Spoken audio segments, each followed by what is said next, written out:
Hello everybody, what is up? Welcome back to my channel. So, I'm still trying to figure out my angles here. I don't know what's really going on. Hopefully this is okay. Hopefully this isn't an absolute terrible angle, settings, whatever, so forgive me. But today I have a pretty collective haul of all the different places I've gone thrifting over the last few months because I wanted to share with you all my favorite sources to source from and thrift from that are not Goodwill, because we all know about Goodwill, we all know about Savers, but I feel like there's some places that you might be sleeping on if you're a reseller and you want some alternative places to find clothes from, or if you love to thrift your clothes like I do and you're just looking for a new place to thrift. You might be thinking, duh, this is pretty obvious, but it might not be. Some of these places I didn't think to source from until later on in my thrifting career or my reselling career, and they've turned out to be some of the most fruitful flips that I've ever had. So I wanted to share them all with you. If you like this video, don't forget to give it a thumbs up, leave me a comment down below, subscribe, and if you're new here, I'm a part-time reseller on Poshmark, Mercari, and eBay. Let's get on with it. Let's start with the garage sales. So I went to a couple of garage sales this summer. If you follow me on Instagram, you would have seen some of the finds, like that mirror, for example, was a garage sale find. It's from Lulu in Georgia, originally like a $400, $500 mirror that I got for $100, but at the same garage sale, she was getting rid of some stuff for free. So I got these On Cloud shoes for free. Honestly, they're not in the best condition, but they'll still sell. I know it. They already have quite a few likes on Poshmark and Mercari. These shoes are a definite bolo. They're kind of like the same as Hoka's basically in terms of popularity.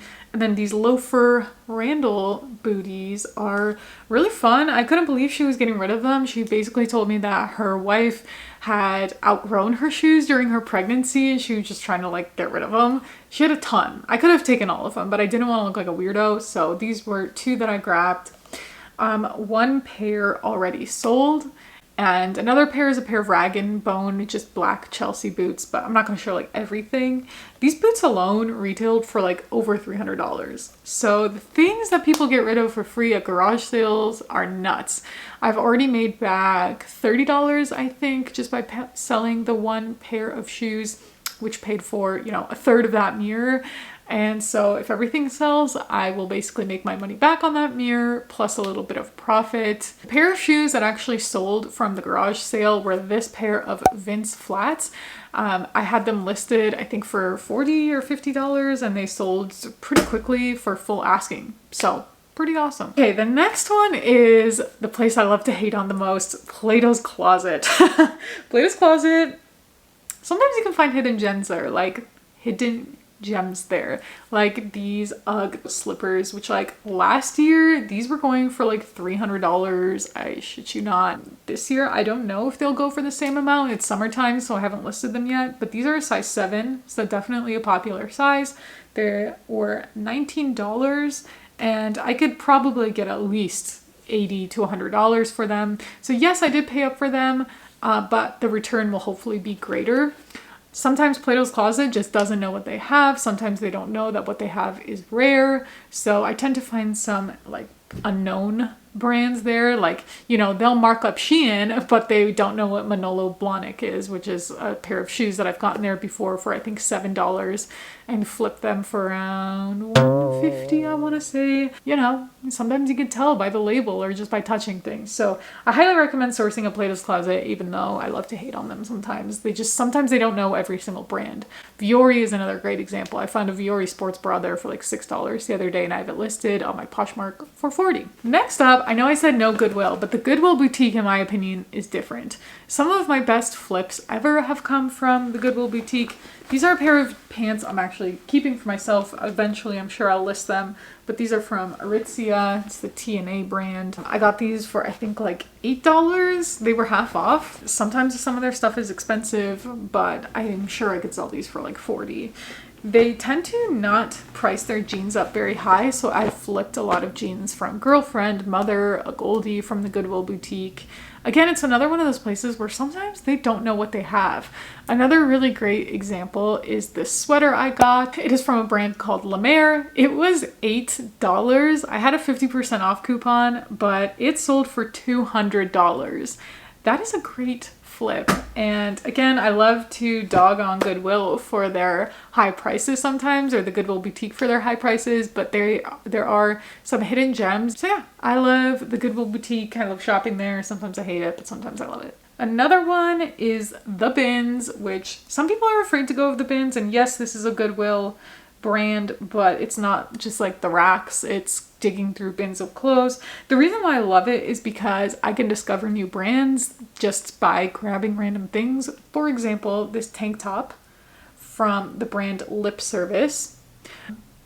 This was something I just grabbed because it looked Y2K and I thought it was like a wet seal top or something. It's not. It is a rare Bolo brand that's Y2K.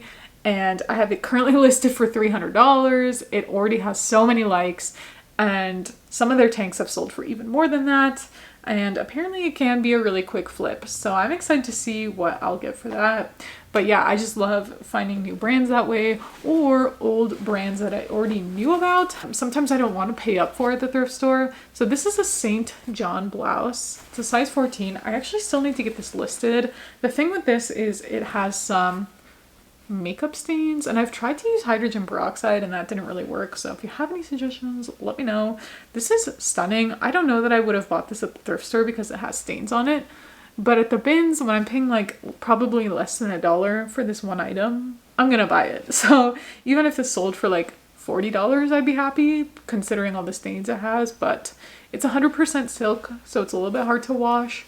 But yeah, we love the bins. Some of my best flips ever have come from brands I had never even heard of before from the bins. So highly recommend. Next up is like those consignment stores that are a step up from Plato's Closet, like anything that's local to you, Crossroads, Clothes Mentor. Those to me are a step up from Plato's Closet. They're just like a little bit more targeted towards like young adults and adults, rather than, I think Plato's Closet is more like trendy teen stuff.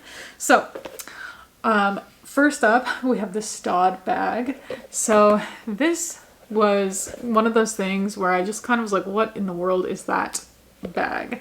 And I picked it up, looked up comps. They were selling it for $30 in the store, and it's been reselling. It's kind of all over the place, but anywhere from $250 to $350 if it's in really good condition.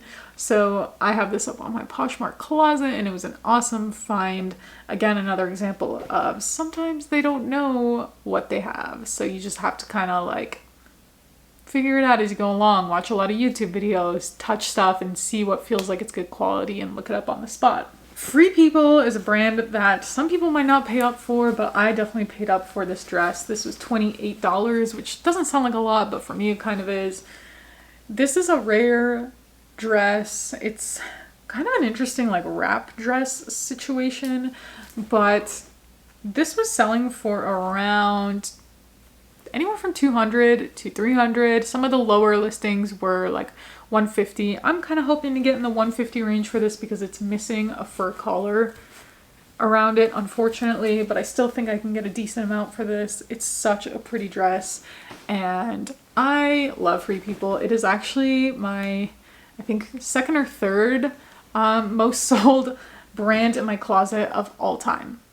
I think my first is Lululemon, followed by Madewell or Free People, one of the two. But Free People sells great for me. So again, that's an example of something that they didn't know might have been rare. They just saw Free People and thought we're going to price it at $28 because they had a couple of other Free People pieces for $28. So sometimes you just have to look up comps and go based off how fancy something looks. And that's a really heavy dress, actually. That was another reason why I looked it up. I was like, this feels substantial. This is a dish dress, which again, if you follow me on Instagram, I pretty much like, this became my personality for a week.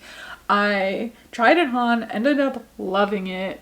I had this listed on Poshmark, I think for $150, and I got a ton of lowball offers on it, and then I decided, you know what, I'm just gonna keep this dress. But I have sold this brand before. Seems like my buy sell trade stores don't know what this is because they usually are selling it like for $20. I think I got this for $28, and it flips for really good money. Like, it holds its value really, really well.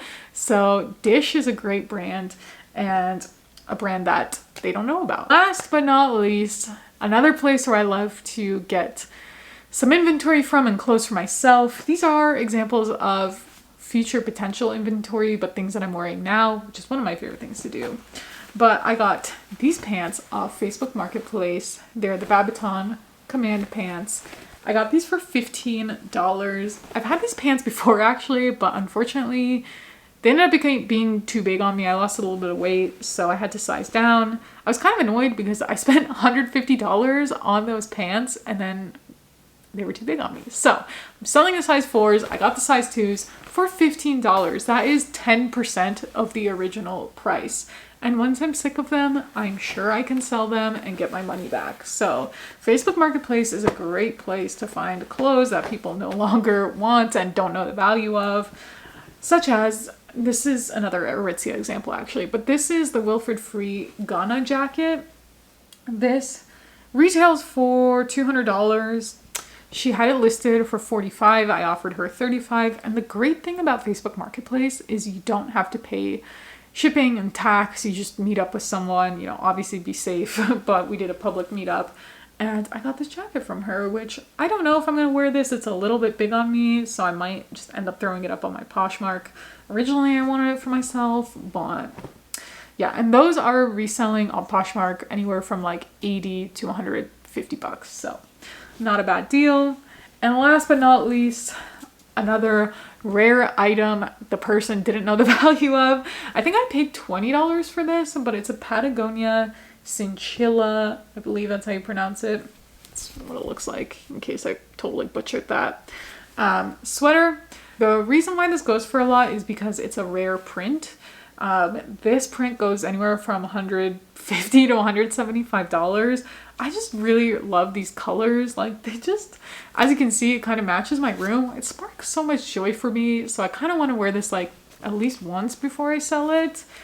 But also I'm like, $170 sounds pretty nice. So there was recently actually a girl selling a gunny sack skirt on a Facebook Marketplace for $20. I was going to get it, but I think she realized, like, maybe she got a ton of messages and looked up comps and realized how much it was worth and she upped the price. So, you know, there's things like that that can be found. She didn't have the brand on it. It just said vintage, and I used Google Lens and realized it was a gunny sack skirt. So you could do things like that. But yeah, those are all the things I've gotten in the last few months from different sources and not just like the Goodwill racks. Yes, I know I talked about the bins and the Goodwill boutique. A little bit different. It's super fun to see what all you can find at different stores. You can find some amazing deals out there at garage sales, Facebook Marketplace, buy sell trade stores, the bins, and it's super, super fun. So I hope you all liked this video. If you did, give it a thumbs up, leave me a comment down below, subscribe, and I'll see you guys next time.